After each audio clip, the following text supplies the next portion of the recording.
I would never lie to you.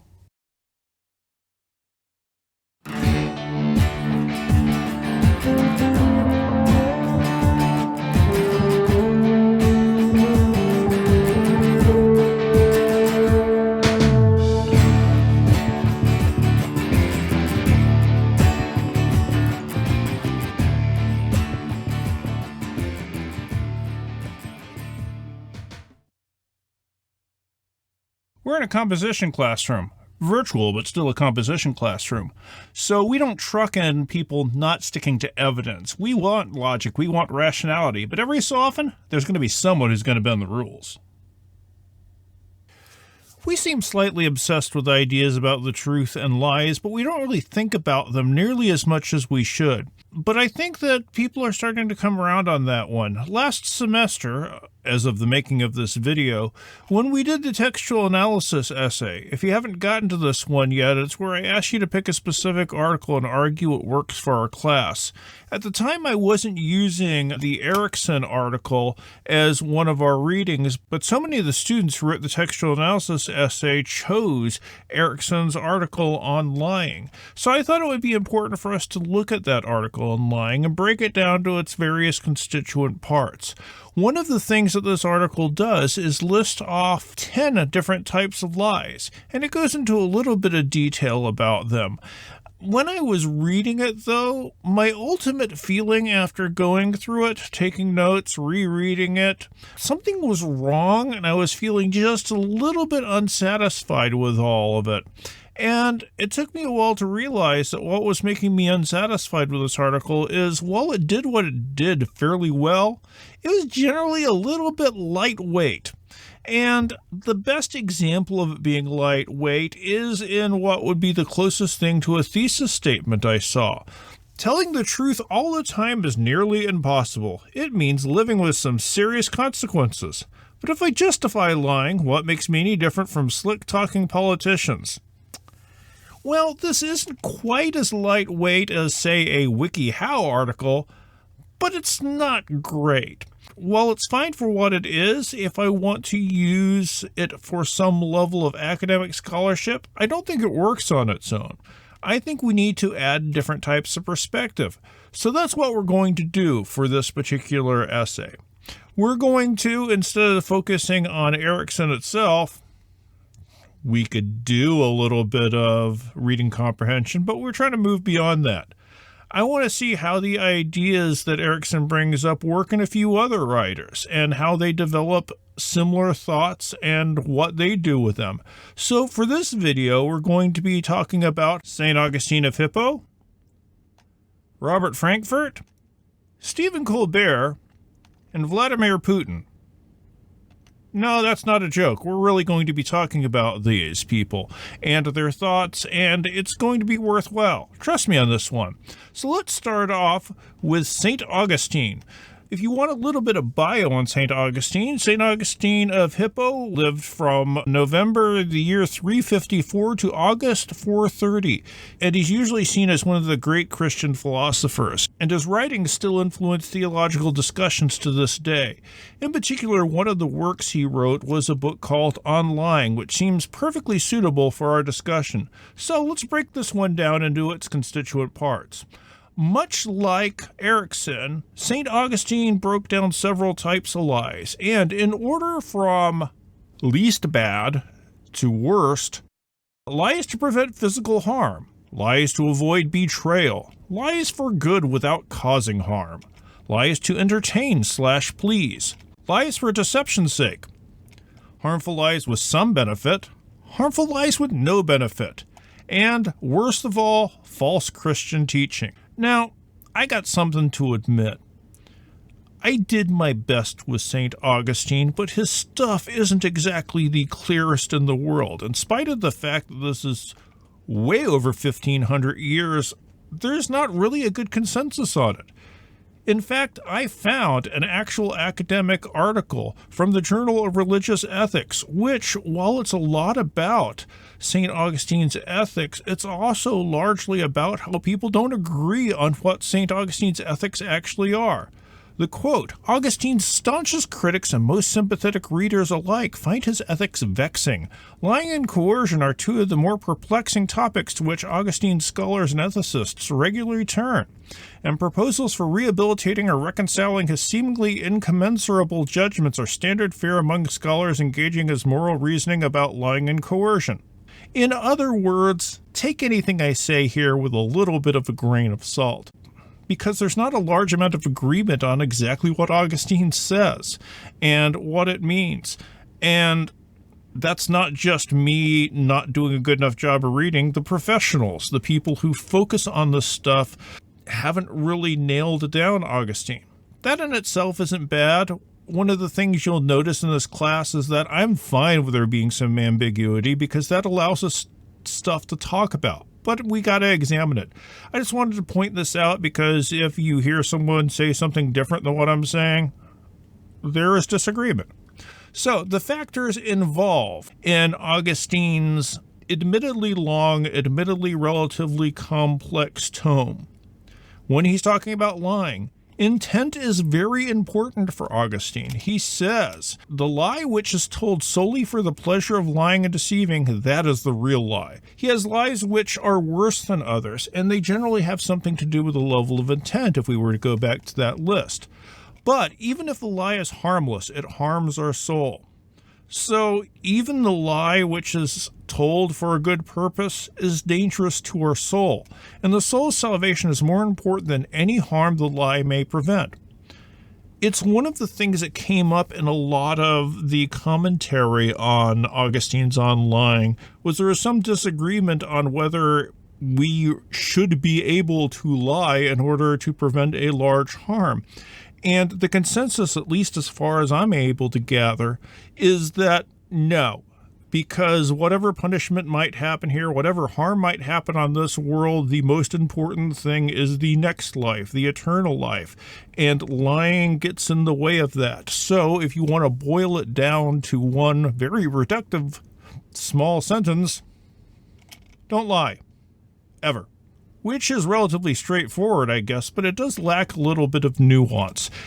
So I moved onward, and I'm not abandoning St. Augustine, but I want to see what other people say about more complex elements of this issue. So the next person I ran across was Harry Frankfurt, an American philosopher who taught at Princeton University. He also taught at Yale, Rockefeller, and OSU.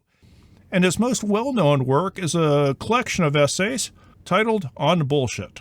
Yeah, academics cuss from time to time. We're not going to go over On Bullshit in great depth because, like lots of bits of philosophy, you could spend days unpacking the 20-page article at the center of this book. But let's hit some of the key details here. If we're looking for a definition of what exactly Frankfurt means by bullshit, then let's look to the text. The essence of bullshit is not that it is false, but that it is phony. When St. Augustine talked about lies, he was talking about intentional efforts to deceive for one purpose or another. And on bullshit is taking a slightly different spin at things, because he's not looking at stuff that's necessarily about someone telling untruths, but someone telling something that's phony. Well, what's the difference there? The fact about himself that the liar hides is that he is attempting to lead us away from a correct apprehension of reality. We are not to know that he wants us to believe something he supposes to be false. Lies are about purposely distorting the nature of reality, in other words. Frankfurt continues. The fact about himself that the bullshitter hides, on the other hand, is that the truth values of his statements are of no central interest to him. What we are not to understand is that his intention is neither to report the truth nor conceal it. So the difference between lies and bullshit in this particular view is that lie is someone trying to slip a falsehood through you, where someone who's bullshitting you doesn't care whether what they say is true or false. So why are they saying it? Why would someone say something if they don't care if what they're saying is true or not? Seems a very legitimate question. Someone who ceases to believe in the possibility of identifying certain statements as true and others as false can only have two alternatives. If you don't care whether your stuff is true or false, then you can do, according to Frankfurt, one of two things. The first is to desist both from the efforts to tell the truth and from efforts to deceive. This would mean refraining from making any assertion whatsoever about the facts. The other option? The second alternative is to continue making assertions which purport to describe the way things are but cannot be anything other than bullshit. So you cannot say anything whatsoever, or you can keep talking like you know what you're talking about, even though you don't care if what you're saying is right or not. Lying might be about trying to deceive. This is about disconnecting your statements from any notion of right or wrong. Why would you do that? It's a good question. And it's one that Frankfurt covers. The production of bullshit is stimulated whenever a person's obligations or opportunities to speak about some topic are more excessive than his knowledge of the facts.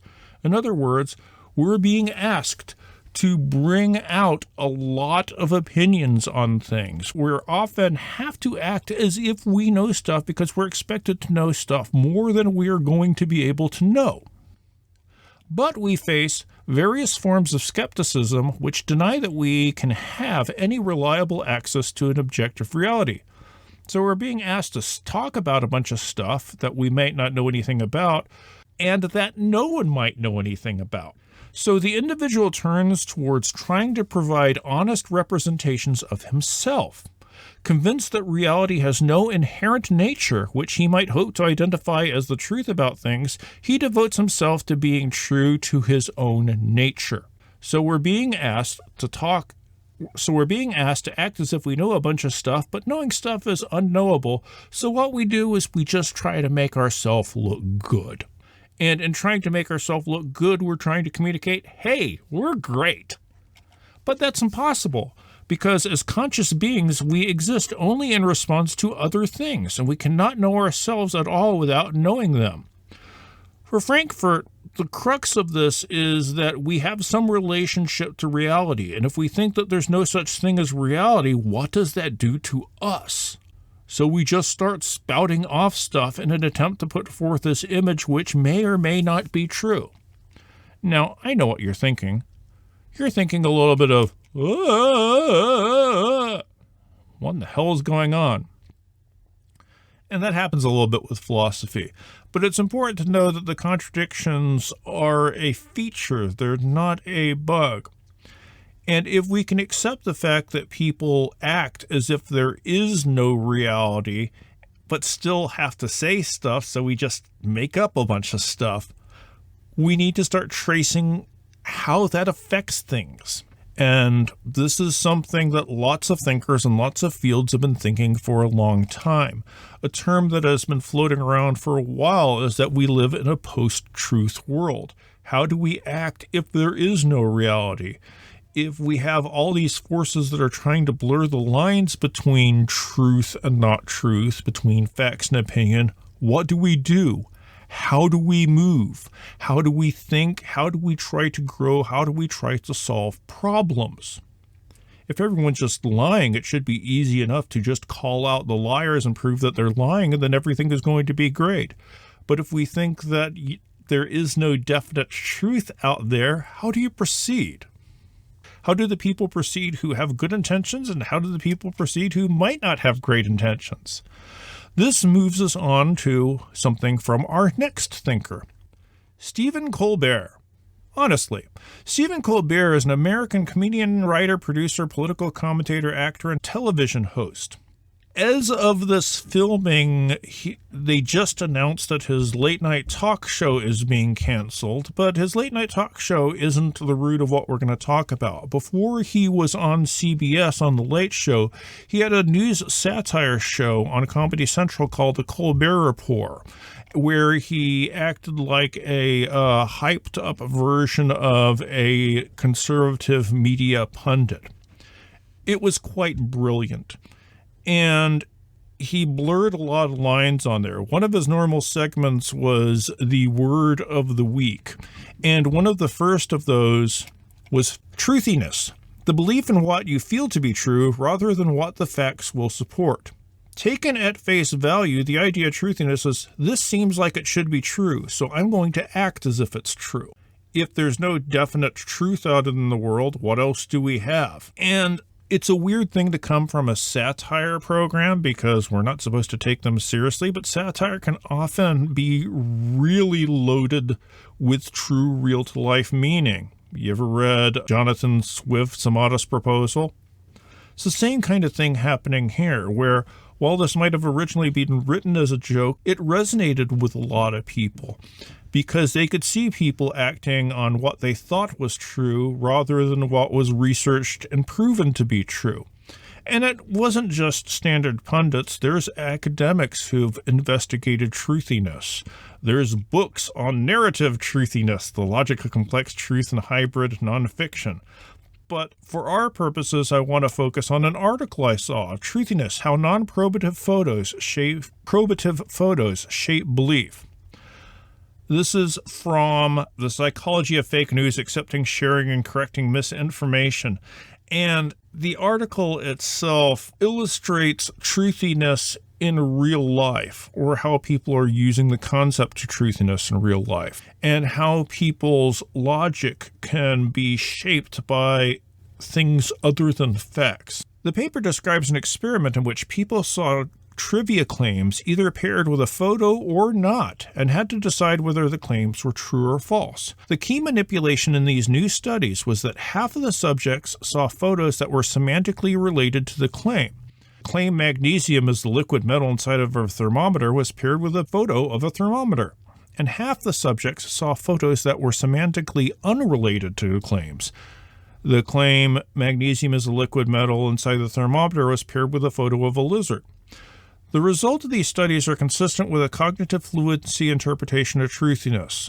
Big words, bear with me. Relative to when there was no photo, semantically related photos that should have facilitated conceptual processing of the claim biased people to think that an associated claim was true, whereas semantically unrelated photos that should have interfered with the conceptual processing of the claim biased people to think an associated claim was false, i.e. a falseness effect. In other words, magnesium is a liquid metal inside of a thermometer. If there was a picture of a thermometer next to it, people thought, hey, this is true. It's actually mercury that's inside of a thermometer, but seeing the picture of a thermometer next to the statement about a thermometer made people think, oh, this is more intense, this is more smart, this is more correct, even when the presentation never explicitly said that. We assume that if there's a related picture to the text, then it's better researched and more correct. That ain't so. This is very much a logical fallacy. It's one of the places where our brains don't operate according to pure rationality. And at some point this semester, we're probably going to or have already talked about this. So we'll move on. But let me recap for just a second, because we had St. Augustine, all lying is bad. We had on bullshitting, that some people say stuff not caring whether it's true or not. And then we had Stephen Colbert saying often we have people who operate based on what we think is true instead of what logic, rationality, and evidence proves is true. So what's the most extreme version of messing with conceptions of whether something is true or not? This is where we push it over to Vladimir Putin. Smile, Vladimir. Smile, Vladimir. He doesn't smile. Vladimir Putin, in case you don't know, is a Russian politician and former intelligence officer who has served as president of Russia since 2012. Before that, he was a KGB high executive. Now, one of the things that people who study Putin and how Putin's government work is that they have a very particular way of trying to convince their population of certain things, which is called, I didn't make this up, the Russian fire hose of falsehood propaganda model. Fire hose of falsehood is a pretty intense phrase. We characterize the contemporary Russian model for propaganda as the fire hose of falsehood because two of its distinctive features, high number of channels and messages, and a shameless willingness to disseminate partial truths or outright fictions. Let's highlight that. High number of channels, in other words, they put out a lot of weird messages, and a shameless willingness to disseminate partial truths or outright fictions. They don't care whether their stuff is true or not, and they'll put out stuff on a wide variety of approaches. In the words of one observer, new Russian propaganda entertains, confuses, and overwhelms the audience. Contemporary Russian propaganda has at least two other distinctive features. It is also rapid, continuous, and repetitive, and it lacks a commitment to consistency. In other words, they just keep throwing stuff at you. And this is going to have a very particular effect on anyone receiving this propaganda. Contemporary Russian propaganda makes little or no commitment to the truth. That is not to say all of it is false. Quite the contrary. It often contains a significant fraction of the truth. Let's highlight that first bit again. Little or no commitment to the truth. They have stuff that's wholly manufactured. They have manufactured evidence, often photographic. Some of the images are easily exposed as fake due to poor photo editing. They've been caught hiring actors, faking on-scene news reporting. And the overall point of this is to make the audience so uncertain over whether anything is true or not to where they start to just believe stuff that seems to make the most sense to them without thinking about logic, without thinking about reason, without thinking about evidence. This is what would make me feel best to believe, so therefore I'm going to treat it as if it's true. Overwhelming people with a whole lot of fake news, blasting people with it to where, well, I can't trust anything. This seems like it's right, so this is what we're going to go with. Now, if you're anything like me, hearing all of this probably just solidifies a lot of thoughts you had about the world and how we think about reality, and it can be a little bit depressing. But I don't mean for us to be depressing, and we have to move past whatever bad feelings on to figure out, what do we do? How do we act in a situation where people are believing stuff that might not be true, if people are believing stuff that might be completely false? How do we respond, and how do we move on to getting stuff done? How do we overcome the doubts about reality and go to actual tangible action? Well, one obvious thing we can do is make sure we're doing a lot of research, figuring out what is true out there and what's not being guided by just our emotions, not being guided by just the images we have, interrogating everything that we see so we can discount the stuff that isn't right. And this also involves interrogating your own thoughts, your own feelings, and your own actions. And once you really nail down what is the best supported claims, who has the best evidence, who's using rationality the best, we can move on to actively thinking about stuff in a way that will move us towards action. And that's probably the best thing we can do. So, we read Erickson's On Lying, and then we talked about St. Augustine, Stephen Colbert, Frankfurt, and Putin. How do you put these things all together? I mean, and that's one of the real places where writing as an art form gets to really come into its own. Where are you going? I think knowing a wide variety of options is good. You don't have to use all of them, though. If what you're talking about is more something akin to the standard fake news conversation, obviously Colbert is going to play a certain role in that. Truthiness is something that has inflicted a lot of our discourse since Colbert uttered that God knows how many years ago. If you want a more moralistic take, Augustine seems a natural, but knowing each of these is going to help you provide a little bit more context for your argument. When we do research, I like to tell people to get as broad as possible, because if you get something over here, you're more likely to see things which are going to push you on to better insights. And that's what I want you to take from this. Thanks. See you next video.